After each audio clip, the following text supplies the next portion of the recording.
Bonjour, messieurs, dames. This talk is a summary of all my researches into Roman water power technology. We're dealing with machines that convert natural energy into useful work. Modern-day engineers are fascinated by machines which they like to examine in terms of performance, power and efficiency.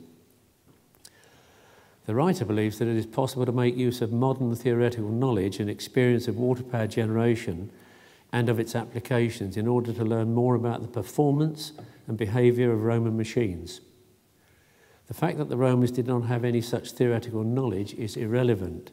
They used standardised designs which have been tested through many years of practical experience, and their innovations were almost all empirical. But they were, after all, dealing with a physical substance which behaved 2,000 years ago in exactly the way that it does today. To achieve this, it is necessary to subject the archaeological evidence to functional analysis, in contrast to the static descriptive analysis made by the archaeologists. This can provide information which cannot be found by any other means of inquiry. The study of watermills lends itself very well to this analysis technique. But retrospective analysis brings with it two insurmountable difficulties. Our knowledge of an artefact's original environment is always less than complete, and our view of the ancient world is always liable to distortion because of the preoccupations and prejudices deriving from modern experience. It's very easy for the historian of technology to become so entrenched and immersed in theoretical calculations that his vision of the ancient reality becomes impaired or lost altogether. Moreover, the Romans' attitude to efficiency and productivity and their values they set on the factors which influenced them, especially labour and materials, were by no means the same as our own. One of the typical dangers that we face when examining ancient technology through modern eyes is the assumption that the Romans had a concept of efficiency as we have. That is the relationship between energy input and work output. But the values that they placed on the factors of production were clearly different from our own. So too were their attitudes. The historian of technology also needs to relate his findings with the technological and social background of the Roman period, and in doing so to express himself in language which is familiar to disciplines other than his own. If not, his contribution will not take its rightful place in socio-economic history. Theoretical and operational analysis are surely the historian of technology's best diagnostic tools. Their application takes us towards realism and the experience of the original artisans and craftsmen, which we can approach but not reach. If this work leads to a fuller appreciation and a better understanding of their machinery design, operation and performance, it should lead to the identification of improvements and innovations, and providing we have a representative corpus of evidence over time, this will help our understanding of technical evolution. The use of theoretical analysis in the study of Roman water power is not a recent development. It has been a diagnostic tool used by some historians of technology for many decades in the continual search for the better understanding of performance of these early prime movers. In the context of Roman water power, nearly all of the archaeological site evidence relates to corn milling, although we do have sites where there is evidence that the power is used for marble sawing, fulling, pounding grain, crushing ore, water raising and automaton. I consider that the corpus of evidence of vertical-wheeled Roman water mills has now reached a strength and quality so that a sufficient number can be evaluated and the results synthesised to provide us with a clearer picture of technical development and achievement and, if possible, evolution. As an introduction to this study, we must first spend a little time looking at the design of this machine. Of the drawings that appear in the ancient world, the watermill is surely one of the simplest in construction, but the analysis of its behaviour and performance may be quite complicated.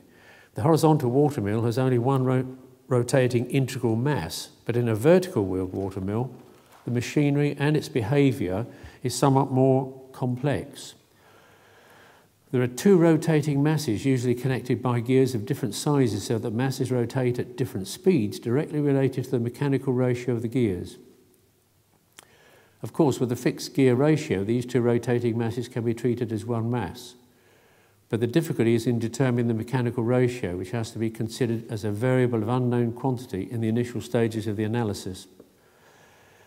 To facilitate a full hydromechanical analysis of a vertical wheeled water mill, the archaeological evidence needs to provide us with, first, the hydraulic data, including A, the hydraulic head, bed inclination, cross-sections and material of the head race, B, depth of water flow, C, the size of the water wheel and its position relative to the head race, and second, the mechanical data, including the diameter, thickness, inclination of the grinding face and material of the top millstone. An indication of the gear sizes would indicate the mechanical ratio that would render the analysis more accurate, but such information is rarely provided from the archaeology. Provided the water flow rate and the dimensions, arrangements and construction of the wheel and head race are known or can be reasonably ascertained, the water wheel can be subject to theoretical analysis and its speed and power can be ascertained for certain conditions.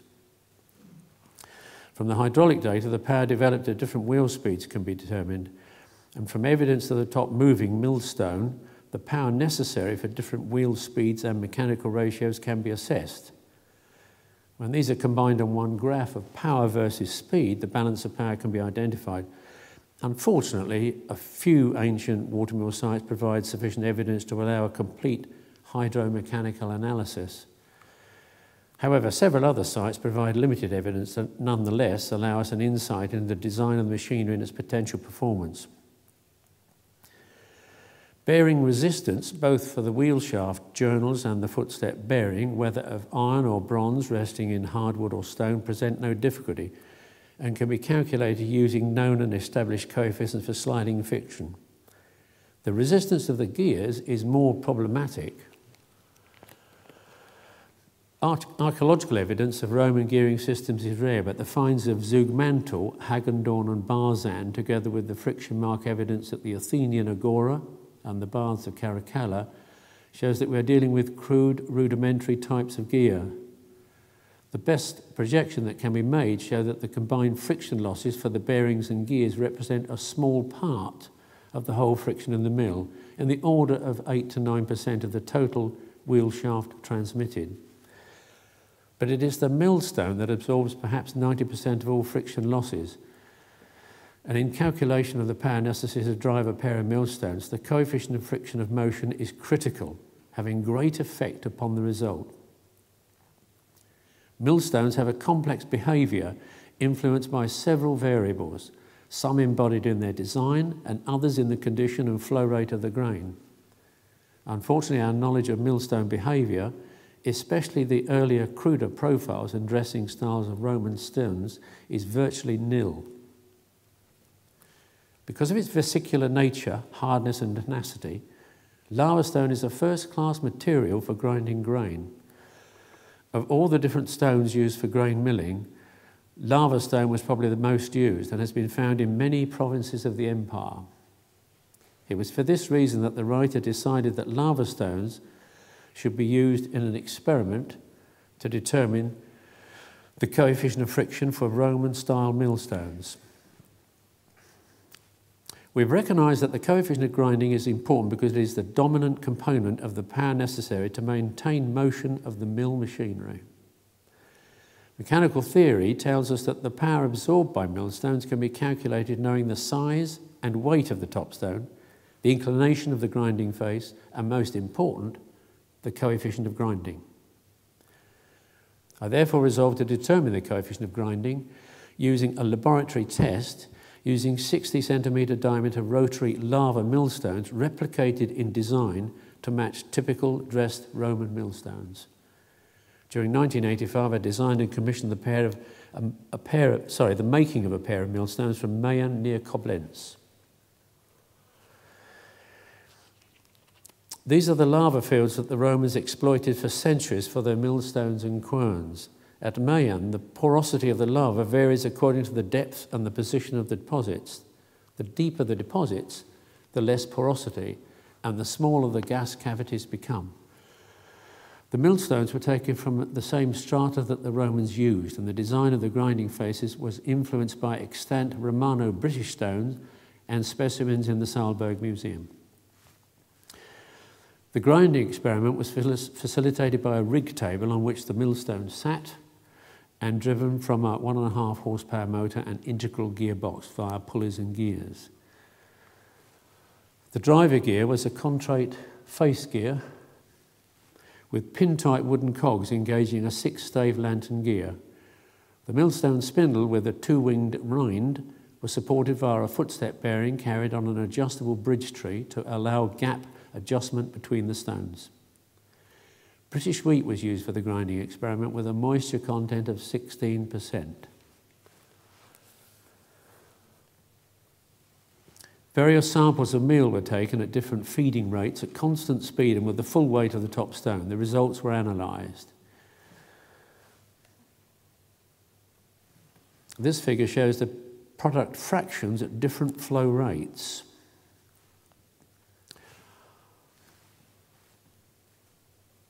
This table provides a comparison with typical modern products. The natural capacity of these stones was 27 kilograms an hour, so that this can be recognised as their critical or optimum flow rate above which the product becomes rapidly coarser. This comparison shows that the meal coming from Roman-type lava stones is much coarser than modern millstones products, and proves that the product of Roman millstones was likewise undoubtedly coarse. It was probably not returned to the stones for a refinement, a conclusion supported by the historical evidence of the coarseness of the sieves used and the lack of evidence for grinding more than once. As Jasny points out, repeated grinding is far too important not to have been mentioned in the sources. He reasons with conviction that the grades of product given by Pliny were uncommon, indeed rare, probably found in the largest cities, and that the dominant product was wholemeal. Using a laboratory watt meter connected into the power circuits, separate induction tests were conducted to determine no load and loaded conditions. The output power of the shaft was then calculated at a speed of 84.6 revolutions per minute, and using the constants relating to the millstone weight, rim diameter, eye diameter and grinding inclination, the torque was determined. And substituting all those values into a horsepower formula, I then established that the coefficient of friction has the value of 0.351. The laboratory experiments conducted under carefully monitored conditions provide us with 3 valuable results. Number 1, the meal coming from the Roman-type lava stones is much coarser than modern millstone products. 2, the coefficient of friction for these lava stones was 0.351. 3, the product power ratio was 57 kilograms per horsepower hour. A comparison with modern millers of different nationalities using wheat with disc stones shows that this figure is considerably higher and is essentially a reflection of the coarseness of the product. What factors might influence this product power ratio accuracy and its application to other Roman mills? The most obvious influence on the product power ratio is the flow rate itself.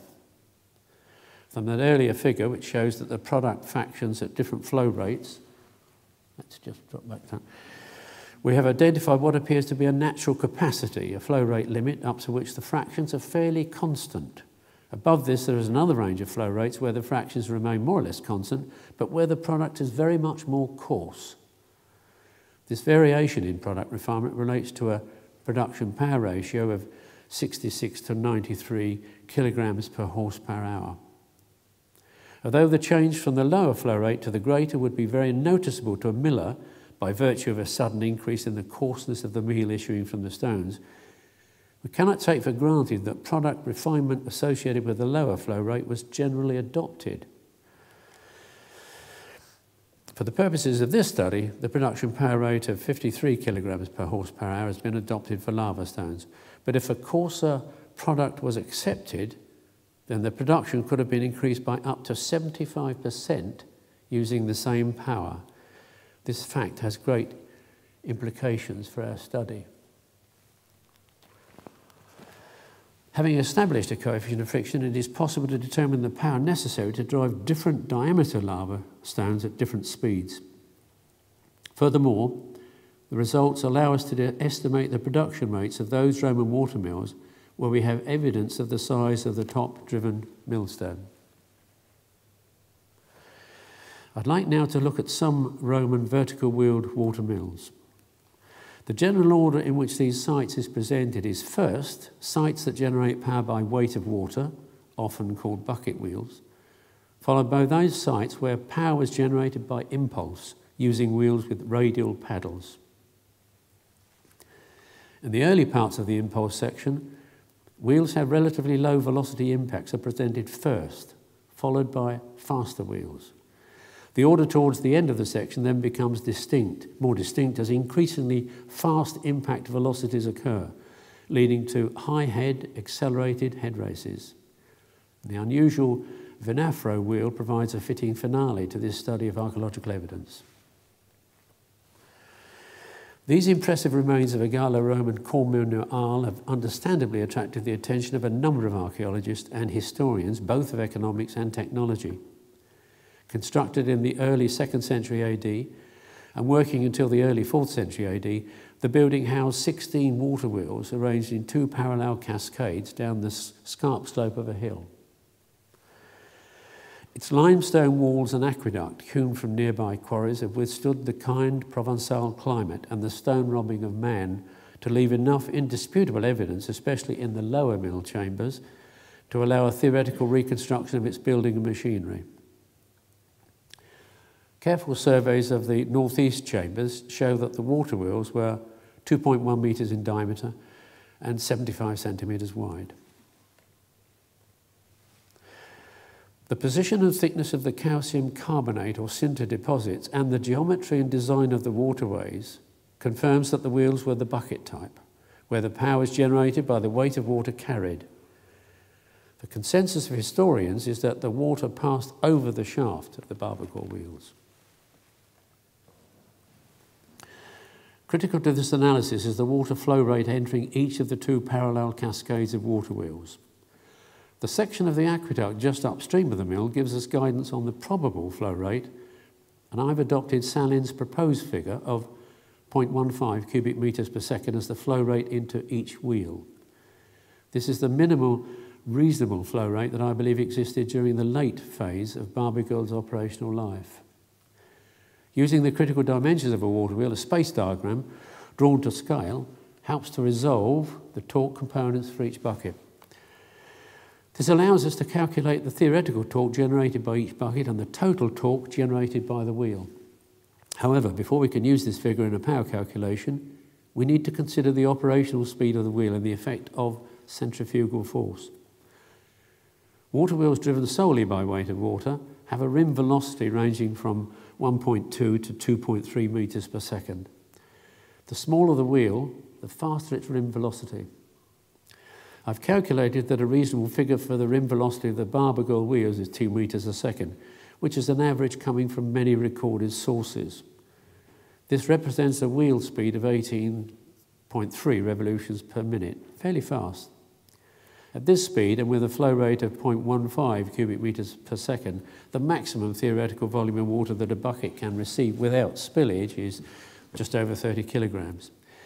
This means that the torque analysis in this figure has to be modified because the buckets numbers 2 to 5 inclusive can only receive just over 30 kilograms of water. But before we can do this, we need to consider the efficiency of transfer and the effect of centrifugal force. To assume that all the water leaving the head raised trough will enter and remain in a bucket until the next bucket presents itself for filling is unrealistic. An allowance has to be made within our calculations for losses due to splashing, turbulence and water missing the wheel. Without entering into a debate on this, I suggest that we simplify our approach and assume that a 10% loss of volume on the transfer to allow for the misdirection and spillage of water, and that this should be applied to the total flow leaving the trough. Accepting this theory, the maximum weight of water that a bucket can receive when the wheel is moving at its operational speed of 18 revs a minute is now reduced. And this revised figure is used for the buckets of 2 to 4 inclusive. As the wheel revolves, the surface of the water in the buckets take up a curved form due to centrifugal force. The radius of the curvature, whose origin lies on a vertical line through the axis of rotation, can be calculated, knowing the position and velocity of the centre of gravity of the water in the bucket in question, which will vary slightly from bucket to bucket. This shows the effective centrifugal force on the water when the wheel rotates at 18 revs per minute. Measurement of the cross-section area of the water in each bucket and the position of the centre of gravity allows us to calculate the revised torque components, as shown in this table. The total power generated by this torque is 2.24 horsepower. From the total power generated, shaft power, we must subtract an allowance for the resistance of the wheel shaft's two bearings, the footstep bearing and the gears. If we allow 4% of the shaft power for the three bearings and 5% for the gears, as I recommended above, the available power for the millstones is just over 2 horsepower. We've now arrived at the point where we can estimate the output from Barbagal, the meal production coming from the 16 water wheels. The writer believes that the scale and nature of the Barbagal factory indicates that a continuous operation probably existed, and considers that the factors which affect production, maintenance, water and grain supplies, management and labour disruptions, etc., can be combined into a single load factor of 60% working and 40% downtime. Using the production power ratio determined by the laboratory experiment and the net power available for millstone work, the total output from Barbagal would be 25 metric tonnes per day. Using a consumption rate of 900 grams per person per day, and assuming that 90% of the product was used for human consumption, the Barbagal output of 25 tonnes a day would have supported approximately 27,500 people. If this figure is accepted, the contention that this mill supplied only Arles with flour needs to be reviewed. However, before we leave this fascinating subject of Barbagal's production, the writer would wish to remind you that the following major influences. 1, if a coarser product was accepted, the production could have been increased by up to 75%. 2, Provençal wheat probably contained less moisture than English wheat used in the laboratory experiment and requires, therefore, less power. 3, the mill aqueduct's estimated flow rate made allowance for the existing substantial sinter accretions. The greater flow rate of earlier periods would have facilitated fully loaded water wheels that would have produced approximately 12.5% more power.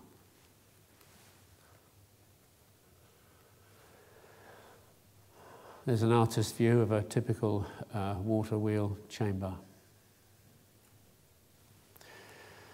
The remains of this 2nd century AD water mill allow us to reconstruct the 3-metre diameter wheel and determine that it would have revolved at 11 revolutions per minute and developed 1.25 horsepower at the wheel shaft.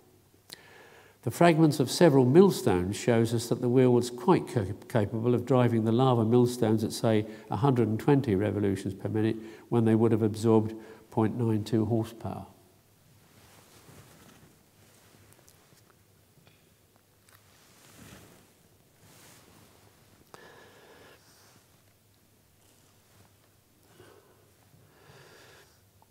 In 1983, Schuyler and Vikander produced a theoretical reconstruction of the water mills that existed beneath the baths of Caracalla. This analysis concerns the 2 earlier water wheels dated to the first half of the 3rd century that existed in the centre of the subterranean room, prior to the later phase involving 2 new water wheels that were the subject of Schuyler and Vikander's work. A survey of the building fabric allows us to reconstruct the wheels and their hydraulic arrangements. A torque analysis, allowing for centrifugal force, shows that each of these wheels could generate 1.6 shaft horsepower.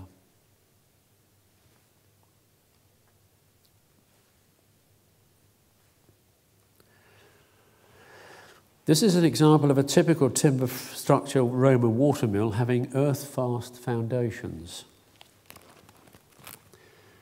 The early mill was probably built in the 3rd century, whose wheel had radial floats and was protected by a debris grill.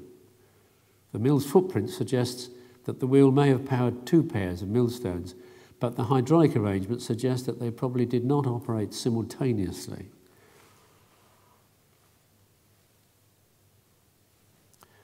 At some time later in the century, this mill was replaced by another nearby.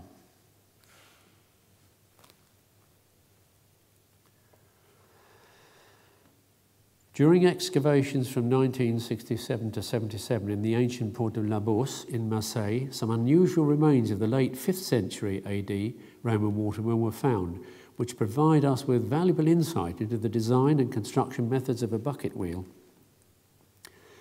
A considerable portion of the wooden rim was found, showing that the wheel had a single set of radial arms supporting L-shaped buckets between segmented shrouds. Varicot and Gasend have made a valuable study of the wheel, including a reconstruction of its design and a torque analysis by resolving the load and radius components of each compartment. The theoretical power generated by this wheel is well below the power necessary for operating a pair of millstones, and we can confidently suggest that the wheel served other purposes. Gary and Halia have suggested that the wheel powered forged bellows. In an absence of any other evidence of what arrangements existed, this is entirely plausible.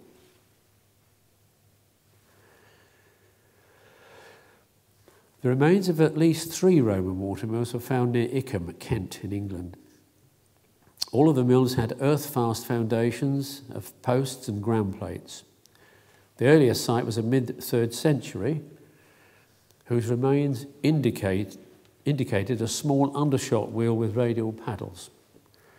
Not far away were the remains of 2 other watermills, the oldest having a mill race supported on transverse ground plates with a planked bed and sidewalls attached to earth-fast revetment posts.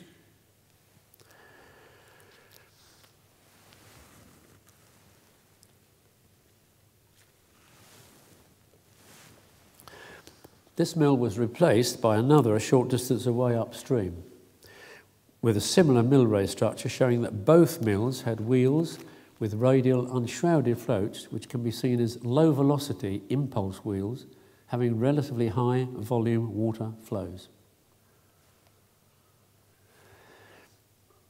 This is a most interesting watermill complex in Rome, built sometime after AD 200 and abandoned circa 400.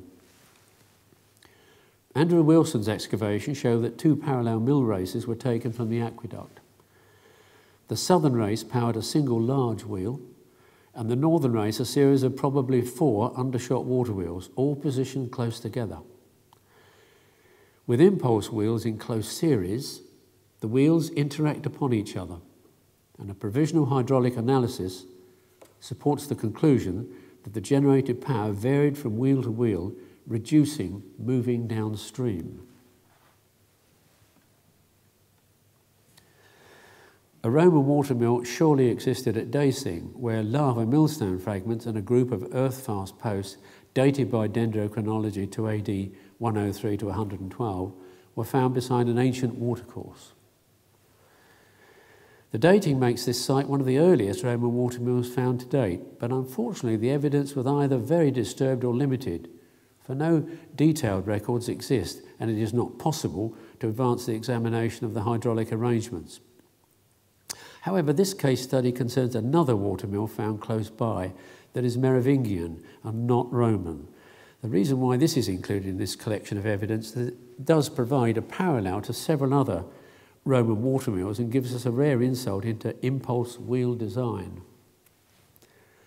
Later we shall see that it is an exemplar of a design that was present in the northern provinces from the early empire through late antiquity.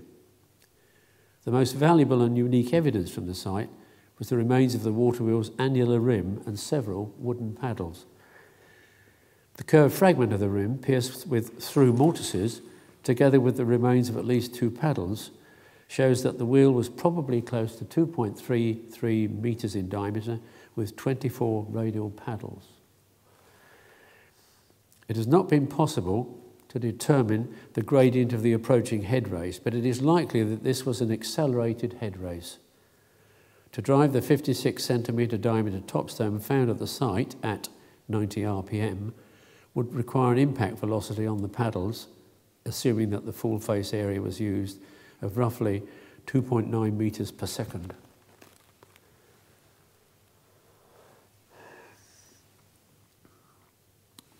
The head race of this 3rd century AD watermill was cut across a bend in the river, with its gradient increasing as it approached the waterwheel position. The detailed site evidence has facilitated a hydraulic analysis to show that the velocity of the water striking the wheel was over 4.5 metres per second. The fragments of several top millstones show that the largest, at 76 centimetres in diameter and 15 centimetres thickness at the rim, could have been easily powered by the head race at a speed of approximately 60 revolutions per minute.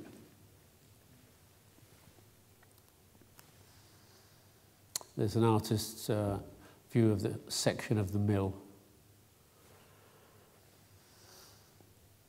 This watermill was built in the last quarter of the 2nd century AD.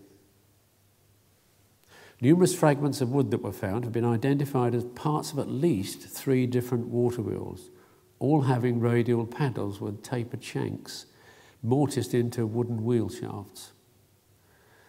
Amongst the remains was also found a curved wooden trough, which probably related to wheel number 3, which was unshrouded. Unfortunately, the hydraulic head approaching the wheel is unknown, but I agree with Garvula and Speck that a high-velocity, steeply inclined head race probably served these wheels because of the curved wheel trough, the shrouded rims, and the face area of the paddles, too small for developing reasonable power at low velocity. They point out that this design featured in the northern alpine watermill tradition for many centuries. Now the baths of Caracalla. In 1983, Schuyler and Vikander produced a theoretical reconstruction of the watermills that existed beneath the baths of Caracalla. Their comprehensive study embraced both archaeological and engineering analysis and provides an excellent balance of descriptive and illustrative material, so essential for the visualization and understanding of reconstructed machinery. 2 new watermills were built into the southeast corner of the subterranean chamber with identically sized, lapped, overshot wheels. Evidence of the rubbing of the waterwheels and the driver gears on the walls of the pits has facilitated a realistic reconstruction. Each wheel was served by an inclined head race, and we could be fairly certain that the power is generated by both impulse and weight of water. A provisional hydraulic analysis shows that the wheels revolved fairly fast, and each probably developed close to 0.82 horsepower and was subject to considerable centrifugal force. The Agora at Athens, Greece. During the early 1930s, excavations in the Agora of ancient Athens revealed a most interesting and important specimen of a Roman watermill, whose working life has been dated to AD 457 to 570. Parsons produced an unusual and stimulating interpretation of the evidence. The wheel chamber, which was cut some 3 metres deep into bedrock, was clearly made to allow the wheel to be set low in order to create a high hydraulic head. And the head race was brought to the edge of the wheel pit and then accelerated down onto the wheel by an inclined wooden chute. The site evidence gives us the diameter of the water wheel and the position of its wheel shaft bearings, which allows a fairly accurate and convincing reconstruction to be made. Having the section and the gradient of the head race, we can undertake a hydraulic analysis for different flow rates.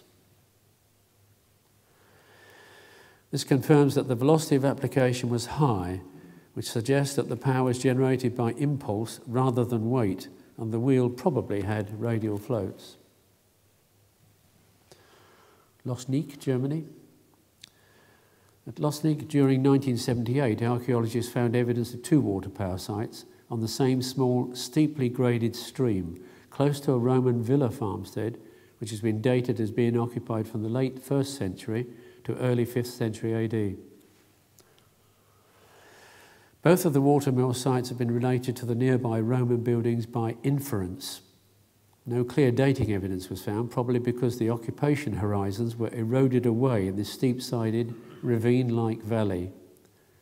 The two water power sites have strong similarities, both being cut into solid rock, with the head race accelerated by declination. This suggests that they were built in the same period, but whether operating simultaneously or sequentially, we cannot tell.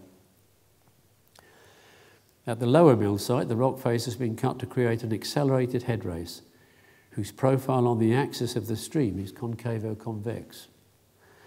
5.84 metres high, that provides a strong indication where the wheel stood. This wheel created power solely by impulse from an accelerated high-velocity head race, delivered by a wooden chute that had been supported by an emplacement cut into the rock face above the wheel. Noises speculates that a smaller undershot wheel may have existed, served from the tail race of the larger wheel, which he has demonstrated existed at the upper site, but there's no evidence of this at the lower site. At the upper site, only the concave water wheel emplacement, some 3 metres deep, exists, and all traces of the upper rock profile have disappeared. The rock face has been cut to form a wheel pit of trapezoidal section. In one side of the pit, opposite the end of the wheel shaft, an emplacement has been cut to receive the outer bearing. The opposite rock face has also been cut to allow the driver gear to be installed. This evidence confirms the diameter of the wheel. I agree with the archaeologist that it is likely that all of these wheels in series were served by a storage pond upstream. A provisional hydraulic analysis shows that the upper mill main wheel had a velocity of application of approximately 8.5 metres a second, very fast, and would have developed ample power for the size of the millstone found. These unusually high velocities suggest conditions conducive to the development of water jets powering narrow wheels.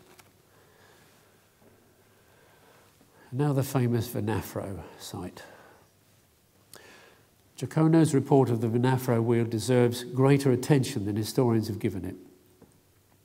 The original facts provided by him in 1938 have somehow become distorted by a series of historians, so that all published versions in English are now misleading, if not wholly wrong. The distortions, which appear to have been caused by inaccurate interpretation or translation of Giacono's words, relate to two matters: the position of the site and the date of the artefacts. Let us first examine the evidence for the dating of the Venafro artefacts. In Giacono's report, the only reference made to the date of the site relates to the limestone deposits in which the two millstones and the water wheel impressions were found. In the original publication of the Venafro finds, there is no mention of the corroborating evidence, such as coins and pottery, but the diameter of the millstones, their material, and their slightly conical shape suggest an early empire date. The impression that the wheel left in the limestone deposits has allowed us to reconstruct its unusual designs very accurately. It was 1.5 metres diameter and 30 centimetres wide, with radial floats and a shrouded rim. The solid hub and radial floats are relieved on the sides and mortised into an elliptical sectioned solid hub. As the water moved through each of the float chambers, it was divided by the curved rim of the hub and discharged through open ports in each flank of the wheel. This is a form of inward flowing vertical impulse turbine, which was not met again according to our present knowledge for many centuries. Giacono appears to be the first historian of technology to have attempted a hydraulic analysis. He calculated the velocity of impact with a 4-metre head as 8.85 metres a second, very fast, and a wheel speed of 46 revolutions per minute. I believe the velocity to have been slightly less after allowing for the resistance of the inclined head race, but it was undoubtedly a very fast wheel. Having briefly looked at a selection of vertical-wheeled Roman watermills from different provinces of the empire, I want now to take an overview of this technology to see what we can learn of its evolution.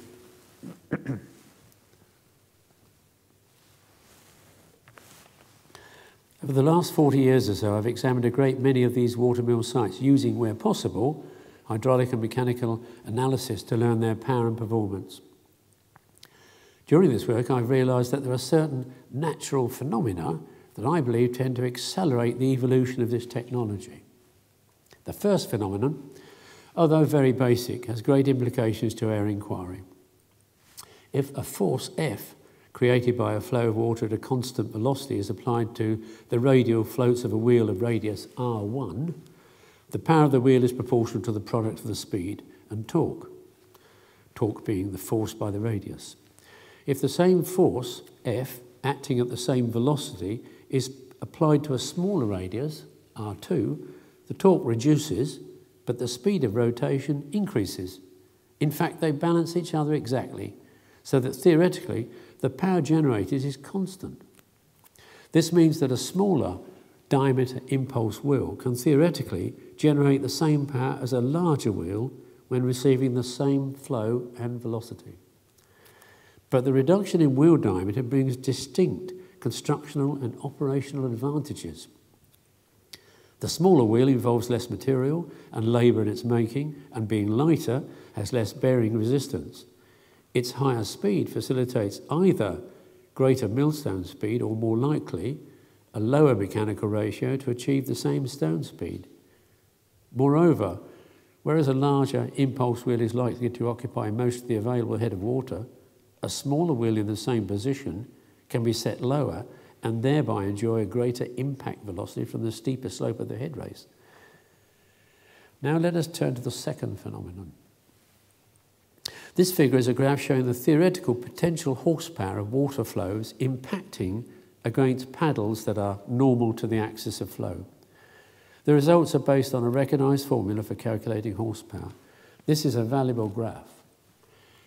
It is the writer's view that virtually all Roman water wheels that are powered solely by impulse would be positioned on the graph between the power values of 1 and 2.5 horsepower. Note that the unusually high theoretical impact velocities for Van Afro and Loch Ness lie beyond the adopted margins of the graph. The generation of the graph reveals two important features of the power formula. First, and perhaps rather obvious, is this. When the flow rate, Q, that's on the left-hand side, is increased, the power generated increases by exactly the same proportion. Let's see if I can indicate for you. Take a velocity of 4. If you increase the flow rate, it will exactly double the power that's generated across there, you see. The second feature has much greater significance to our study. If Q, the flow rate, is held constant and the velocity of impact is doubled, the power generated is quadrupled, 4 times greater.